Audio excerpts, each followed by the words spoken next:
Hi everyone, how's it going? Welcome back to the early show. My name is Pastor Gina, and thank you for joining me on today's live stream. Please bear with me as I get things started up over here, because I'm not in my usual location. So yeah, if there are any difficulties in terms of I don't know, sound or anything, please let me know in the comment section of this live stream, and then we will sort it out together. So yeah, please. Hi, good morning, Eddie. Thank you for joining us this morning. So yeah, as I get things set up, please let me know how you're doing. How have you been in the last couple of weeks? As things have slowly been getting back to this new normal, how have you guys been coping? What have you been up to? What is the first thing that you did when the lockdown restrictions were lifted here in Malaysia? Where is the first place that you traveled to when interstate travel ban was lifted here in Malaysia? Good morning, Andre. I'm very sorry if I mispronounced your name, but thank you very much for joining this morning. So when lockdown restrictions were lifted, travel restrictions were lifted here in Malaysia, where's the first place you traveled to, and who are the first people that you saw? Let me know in the comment section of this live stream whilst we wait for a couple more people to join us. As usual, my plan is to keep this sharing on the shorter side so that we can get through as many of your questions as possible. And so if you guys have any questions, please stick them up in the comment section of this live stream, and I'll try my best to get to them. And if I'm not able to respond to them during the live stream, then I will respond after the fact. All right. Also, I would like to say a big thank you to the sponsors of today's sharing. First of whom is Buni, who would like to dedicate their contribution towards the speedy recovery from the COVID-19 pandemic. Thank you very much, Buni. Also, good morning, Alim. Alim, hi. Thank you for joining us from London. Also, sponsor Jacqueline, who would like to dedicate their contribution that all may be well and happy.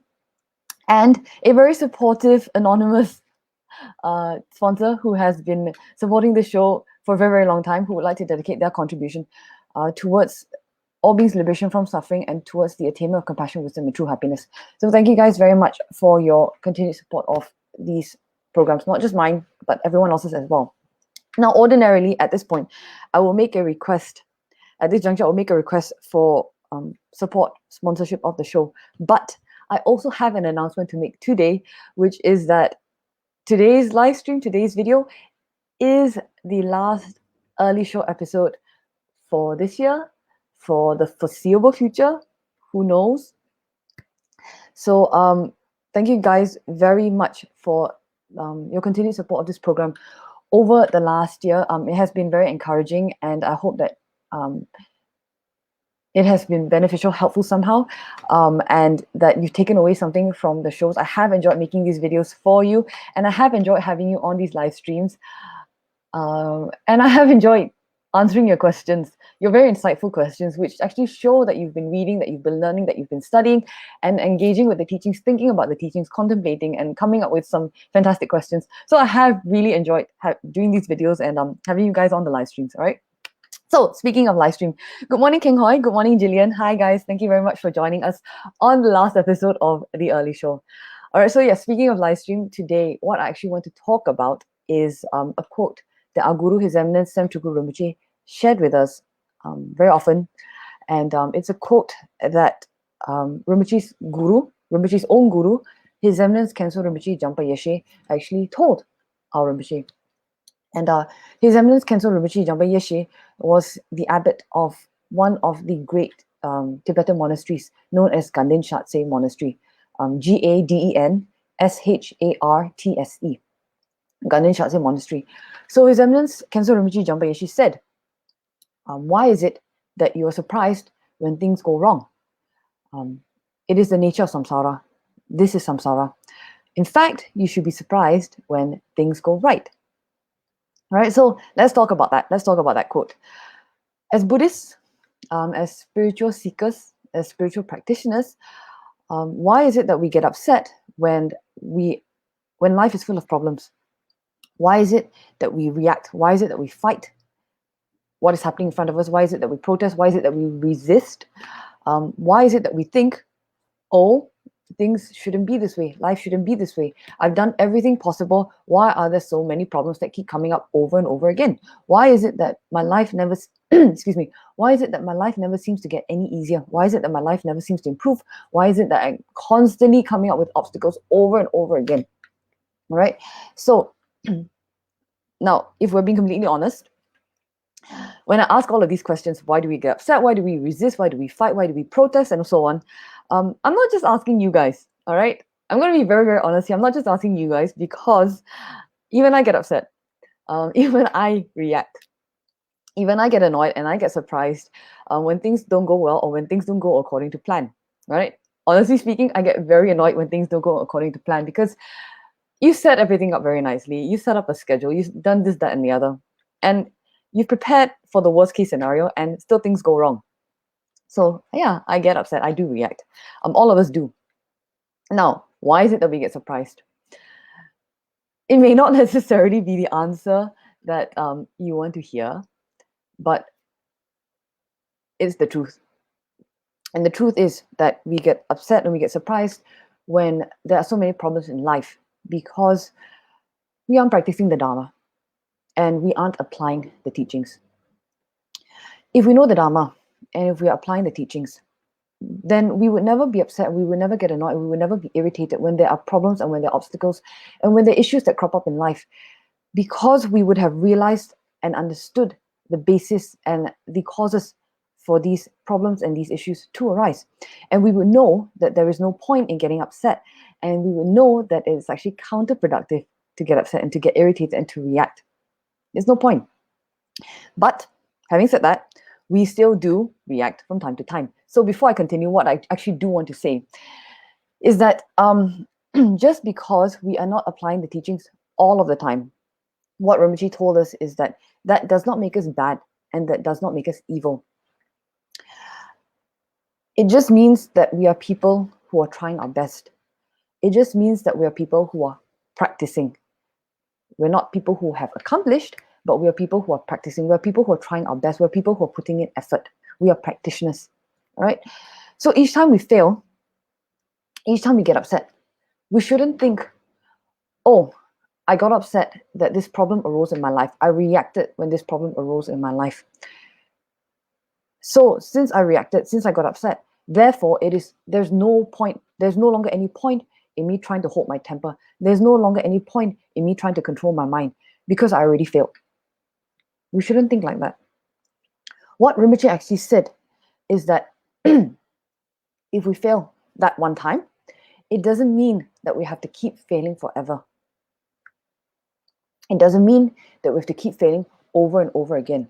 For example, just because today we may have reacted in anger to someone does not mean that we have to fall into anger, and does not mean that we have to react with anger over and over again. You just reacted with anger once. The next time that situation comes about again, try your best to hold your temper. All right, so just because you have failed once does not mean you have to keep failing over and over again. Doesn't mean that you have to give up. It just means that we weren't successful that one time, and so we should try again, over and over again, until we finally get it right. Right. So before we continue, just want to see messages coming in. So just want to say hi. Hi, Kawe. Hi, Jerry. Hi. Thank you guys so much for joining me this morning on the last episode of the early show. All right. So how do we deal with the fact?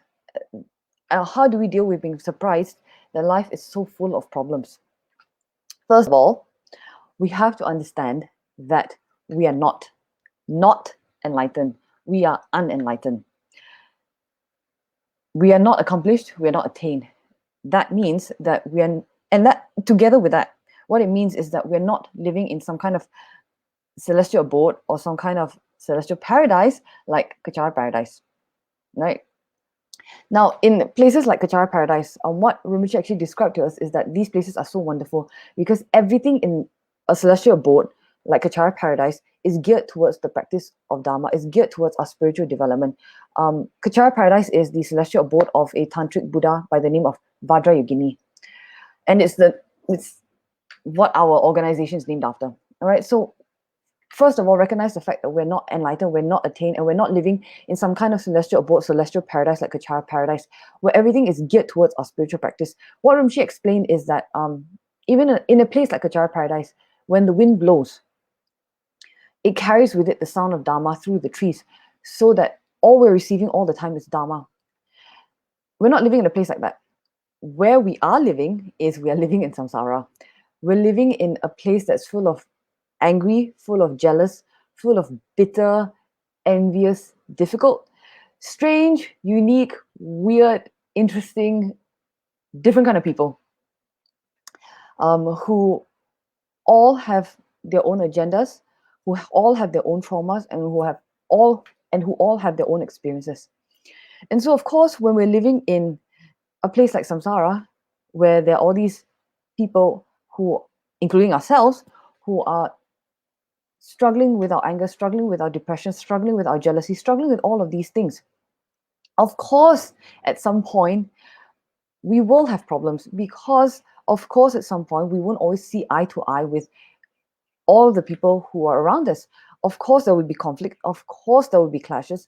And of course, there will be people disagreeing with one another. Of course, there will be disharmony. Of course, there will be problems, because we're not enlightened. All right. So how do we deal with how do we deal with being surprised that life is so full of problems? First, by realizing it and understanding that we are unenlightened.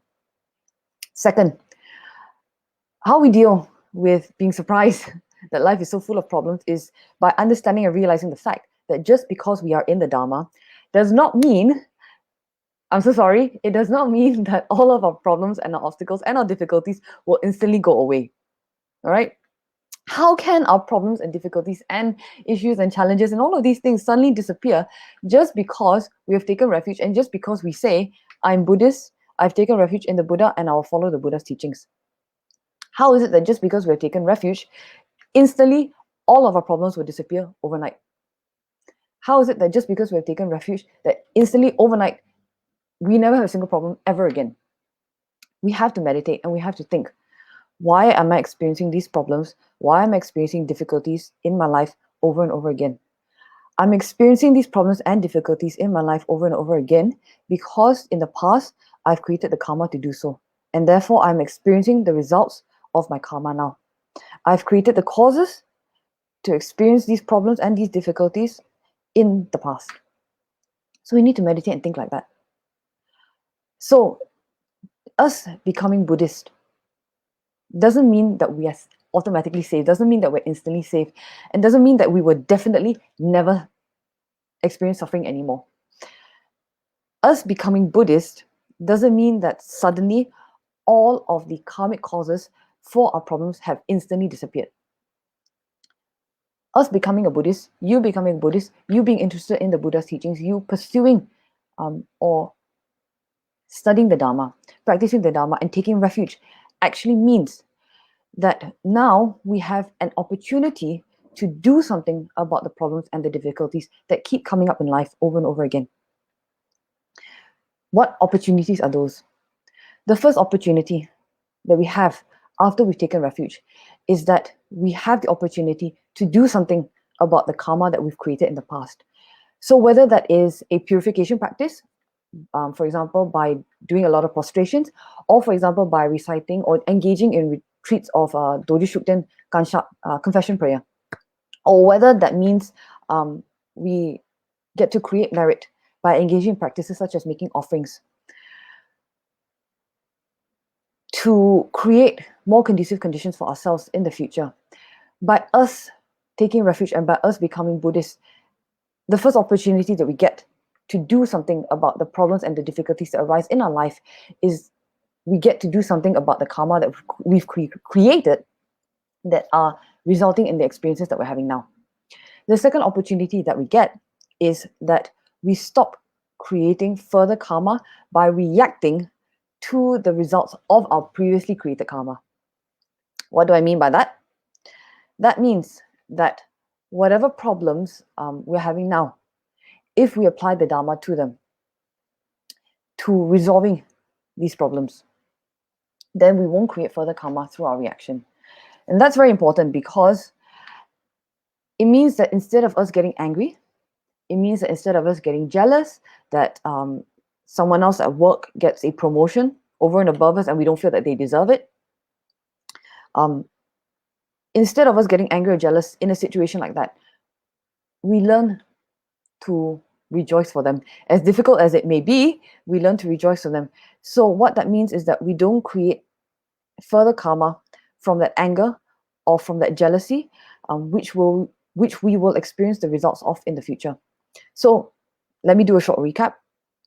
How do we deal with being surprised that life is so full of problems? The first thing is by realizing and understanding that we are not enlightened, that we are unenlightened.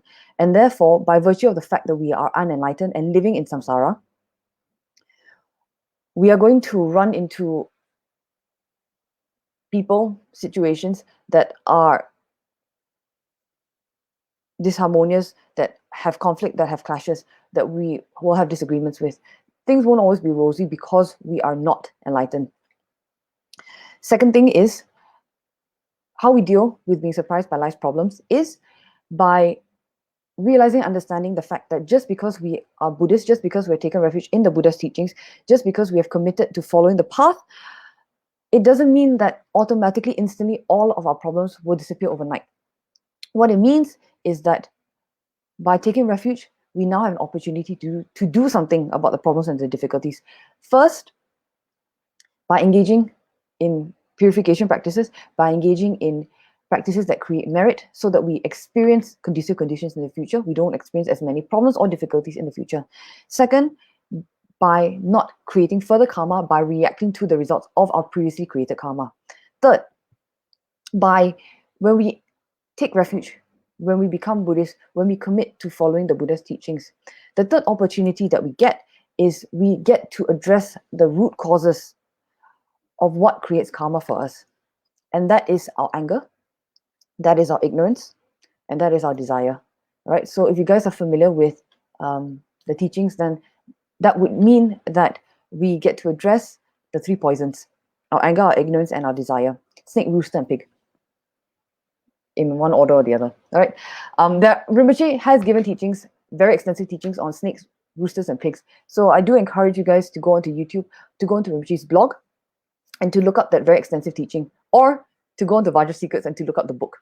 All right, so that opportunity that we get is we get to address the root causes of what creates karma for us, which is our anger, our ignorance, and our desire.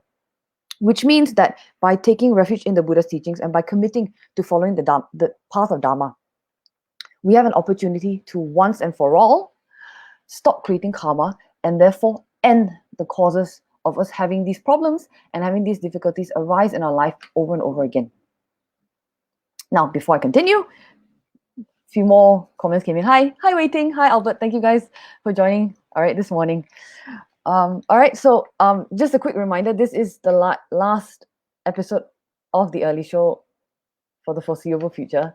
All right, so if you guys have any questions for me, please get them in to the comment section. And if I don't have time to respond to them in the live stream, I will respond to them after the live stream. I'll write out something. All right, so continuing on. So just because we have entered the Dharma doesn't mean that our problems will automatically come to an end. We will still have problems. We will still have difficulties. We will still have obstacles. We will still have issues and challenges. And we will still suffer, even after we have entered the Dharma, even after we've taken refuge. But what entering the Dharma means, what taking refuge means, is that we get a chance to do something about them and to do something about what created these problems and difficulties so that we don't have to suffer again in the future, whether that future is within this lifetime or whether that future is in the next lifetime. And actually, what Rinpoche said is that once we enter the Dharma, in fact, we should actually anticipate more problems and more difficulties arising in our life. Why? Because, number one, we pray for it. We pray, may all obstacles of others ripen upon me. May I develop the compassion. May I develop the ability to bear the burden of others. May I develop the compassion. May I develop the ability. May I be able to bear the responsibility of alleviating other people's suffering and alleviating other people's problems. So as people who have taken refuge, as people who are on the path of developing bodhicitta, we pray for obstacles and for problems to ripen upon us. We pray to develop the ability to absorb other people's obstacles and sufferings. So what Rinpoche said is that when we take refuge, and when we receive refuge, when we become Buddhists, in fact, when we enter the Dharma, we should not be surprised that problems arise in our life, because we are actually praying for problems to arise in our life. Number one. Number two, the great thing about having taken refuge, the great thing about committing to the Buddhist path, is that now we have the opportunity to experience the results of our karma, so that we can actually purify it, we can actually go through it, and so that we never have to deal with it again. What do I mean by that? Let me give you an example of that would help to illustrate what I mean by that. Think about which one it is that you prefer. Would you prefer to experience the results of your karma in this lifetime? Or would you prefer to experience the results of your karma in a future lifetime, when you have no control, and when you have no ability, and when you have no opportunity to do something about it, to cope with it, to lessen its effects, to reduce its impact? When would you prefer to experience the results of your karma? In this lifetime, when you have the ability, the tools, the platform, the means of doing something about it, where you have some modicum of control over it? Or would you prefer to experience the results of your karma in a future lifetime when you have absolutely no control? So, example, let's say you have a lot of body karma. What is body karma? Very simple. Body karma is karma that is created as a result of the actions of the body. Straightforward, right? Okay. So, would you rather experience the results of your body karma in this lifetime in, for example, in a car accident where you break your arm and you end up being in a cast for a few weeks, and it's itchy and it's horrible, and you have to pay medical bills and all of that? Would you rather experience the results of your body karma in the form of a car accident where you break your arm and you're in a cast? Or would you prefer to experience the results of your karma in a future lifetime where you take rebirth in one of the hell realms, and you're continuously extremely hot, or extremely cold, and you have no way out of it? There is no light at the end of the tunnel. There is no sense of relief. There is no hope for relief. There is no hope for respite. When would you prefer to experience the results of your karma, body karma? In this lifetime, when you can mitigate. That's the word I was looking for. I was looking for the word mitigate. When you can mitigate some of the effects, and when you can cope better with the effects or with the results of this experience of your body karma? Or would you prefer to experience the results of your body karma in a future lifetime in one of the hell realms where you have absolutely no control? All right, so when we enter the Dharma, what Rinpoche said is, number one, we should actually not be surprised that so many problems arise in our life because we pray for it. And number two, generate a sense of gratitude that we actually have the opportunity to experience the results of our karma now, to purify it so that we never have to experience it ever again in the future. All right, so when we are surprised that life is full of problems, when we are surprised that so many difficulties and challenges and obstacles arise, whether it's inner, outer, or secret obstacles, when we're surprised that we are having these experiences, what is actually happening is that we are denying karma, and we're denying, or in denial rather, of the fact that we have created the causes to have these experiences, and we created the causes in a previous life to have these experiences that we're having now. Now, how do you deal with all of the problems that life throws at us? You deal with it by studying and by understanding the Dharma and by applying the teachings. So it's not just good enough to open a book, read the book, and think, oh yes, these teachings are very beautiful. It's not enough to go into a teaching or a talk every week, to go into Dharma class every week and say, oh wow, how wonderful these teachings are. These words are so beautiful. These words offer relief to my mind. And then when you step out of Dharma class, or when you close the live stream, you don't make any changes in your life. So not just studying and understanding the Dharma helps us to deal with life's problems, but actually applying the teachings that we learn. It's not enough to just say, oh, these teachings are so beautiful, and then do nothing about it. It would be the same as going to the doctor's office when you're sick, the doctor giving you the medicine, and you saying, oh wow, how wonderful science is, how wonderful that there are means for me to cure my illness by taking this medication. And then you don't take the medication, or you leave it on your desk and you don't take your supplements, you don't do the treatment, but you praise the treatment. All right, not applying the Dharma is the same as doing that. How else do you deal with all of the problems and difficulties that come up in life? You deal with it by practicing the 8 verses of thought transformation, or the 8 verses of mind transformation.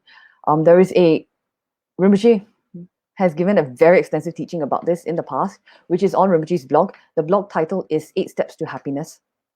And in the 8 verses of mind transformation, whenever I'm with others, I'll practice seeing myself as the lowest of all. And from the very depths of my heart, I will respectfully hold others as supreme. In all actions, I'll examine my mind, and the moment a disturbing attitude arises, endangering myself and others, I'll firmly confront and avert it. When someone I've benefited and in whom I've placed great trust hurts me very badly, I'll practice seeing that person as my supreme teacher. So, one way that Rinpoche encourages to deal with life's problems, life's difficulties, and all of the things that come up with it is by every day reciting the 8 verses of mind transformation, and then applying it, familiarizing ourselves with it, and then applying it on a day-to-day basis. How else do we deal with life's problems, the surprises that life throws at us? By following the instructions that our guru has set for us. And one of the instructions that our guru has set for us is by doing a sadhana every day. Some of us may think, oh, I've never met Rinpoche in real life. I've never met Rinpoche in person. I've never received instructions from Rinpoche. Actually, all of us have. All of us as Rinpoche students have received instructions from Rinpoche. How? We receive instructions from Rinpoche whenever we sit and we receive and we listen to teachings from Rinpoche. Each time our guru tells us, offer the victory to others. Each time our guru tells us, practice humility. Each time our guru tells us, don't be angry, don't react when someone has hurt you, when someone has wronged you. Each time our guru tells us that is an instruction from our teacher. Whether we like it or not, whether it's phrased in a way, it's not our guru telling us, I instruct you to do this. But when our teacher gives us teachings, we should take it on as personal instruction.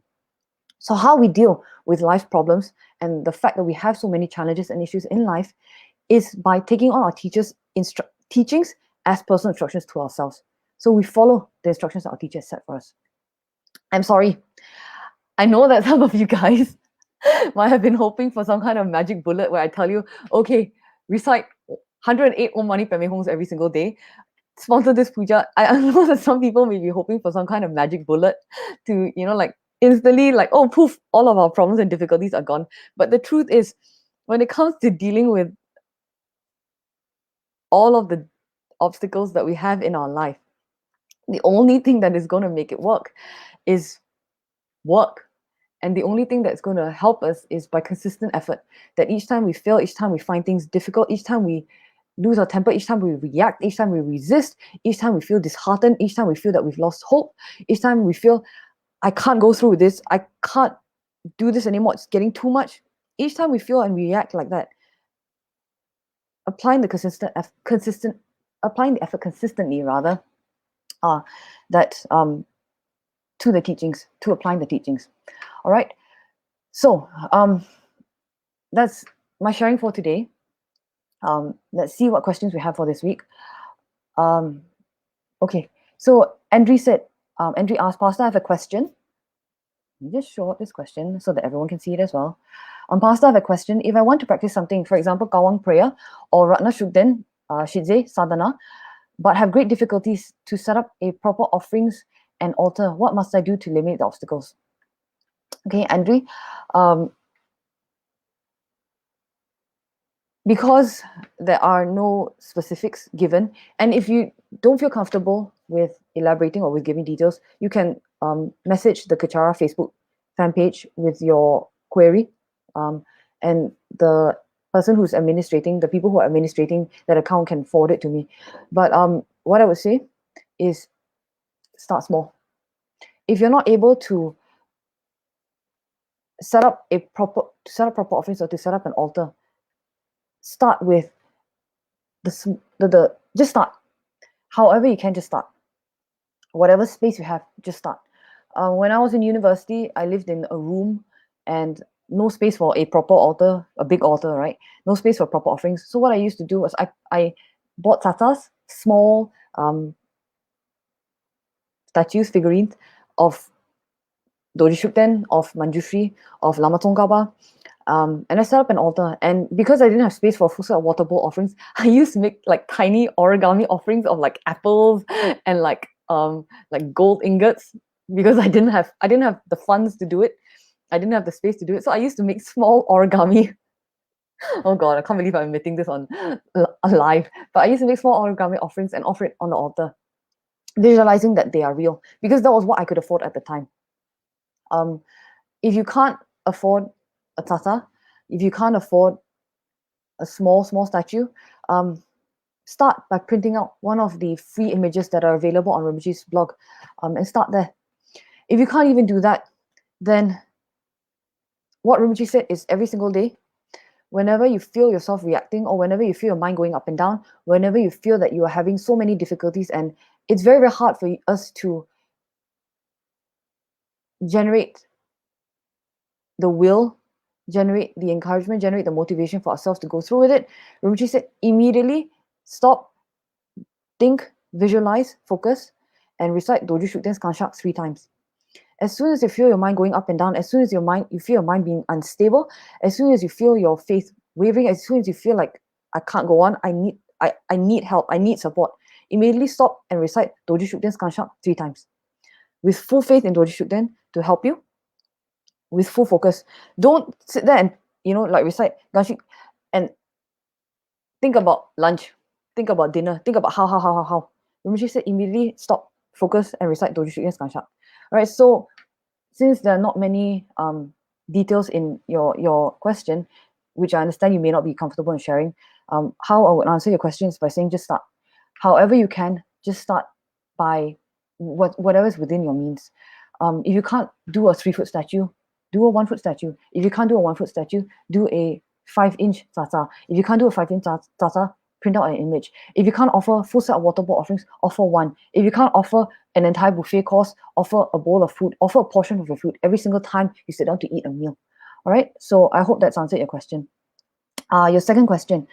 Okay, let's see. Second question, Pastor, this is from my friend. How a military in war zone can still practice Shukden Sadhana? By practicing. I'm not quite sure how to answer this. Okay, let me answer this by telling you a story. In 2004 or 5, I had the merits to go on pilgrimage with Rinpoche to Nepal. And on this trip, we had the opportunity to meet with another Rinpoche. His name, he has passed away, but his name was Sao Putot Rinpoche. And Sao Putot Rinpoche was incredible because old, with respect, old, a very senior practitioner, but very, very simple monk. Very bright, very happy, no trace of anger or bitterness or like low self-esteem, depression, anything like that about him. So as we had the opportunity to have an audience with Sao Putot Rinpoche, our Rinpoche asked Sao Putot Rinpoche, about his life. And it turned out that Sao Putot Rinpoche had been imprisoned in jail for 20 years as a result of the Cultural Revolution. And during this time, because of his rank, Sao Putot Rinpoche had been abused, had been tortured. Excuse me. He had been made to clean the prisoners' latrines, the toilets. And he had been beaten, electrocuted, everything. And Sao Putot Rinpoche, throughout this entire time of being abused and tortured like this, in 20 years, he never missed a single day of his sadhana. Every single day, Sao Putot Rinpoche would find some way of doing and completing his sadhana without fail.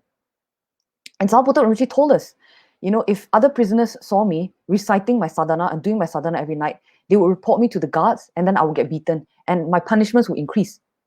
But although Sao Putot Rinpoche was having those experiences, he still continued with his sadhana. Now you compare it to ourselves, right? When we're sleepy, when we perceive ourselves to be busy, when we perceive ourselves to have so many problems and so many worries in life, we are like, okay, I cannot tahan, I cannot tolerate, I need to sleep, I need to take a break.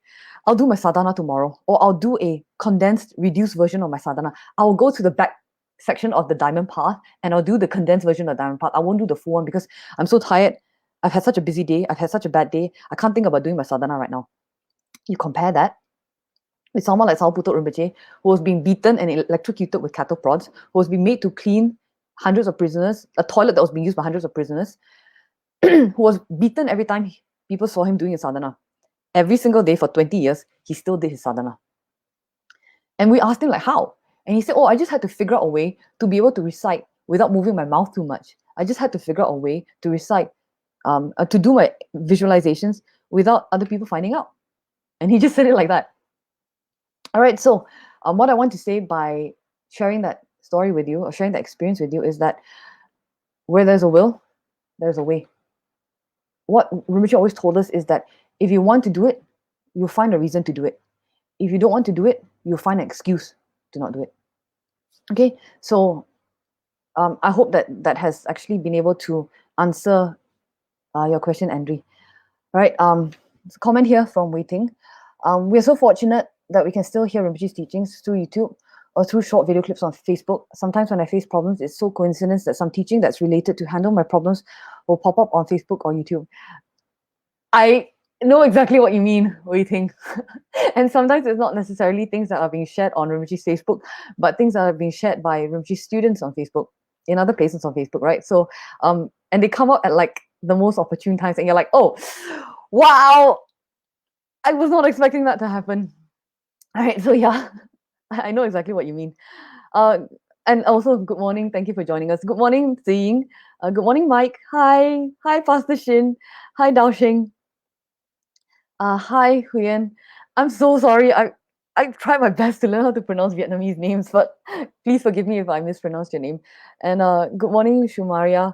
Thank you for joining us this morning. All right, so we don't actually have any further questions for the time being. So I think I'll wrap things up at this stage. That's it for me for now. And as I mentioned before, yes, as I mentioned 4 times before, today was the last episode of the early show, whether that's in the form of a pre-recorded video or in the form of a live stream. So before I go, I do want to thank the sponsors who have been so encouraging in their support of the shows over the last year. Thank the sponsors of today's sharing, as well as sponsors of all of the previous shows. Really, thank you so much for your support. All right. I hope that you guys stay well, stay happy, and there's so many other programs. Rinpoche has left us so many teachings on the blog and on YouTube that we should listen to and revisit over and over again. Because each time we revisit, excuse me, each time we revisit and listen to them, we will always take away something new. And as Waiting pointed out earlier, there's no such thing as coincidence. Waiting that sometimes that teachings will always pop up that are related to the problems that we're handling. Right, so there's no such thing as coincidence. But thank you very much for joining me today and joining me for all of the previous episodes. Guys, stay safe. Take care of each other. And as ever, please don't forget to be kind to each other. All right. Bye, guys, for the last time. See you guys.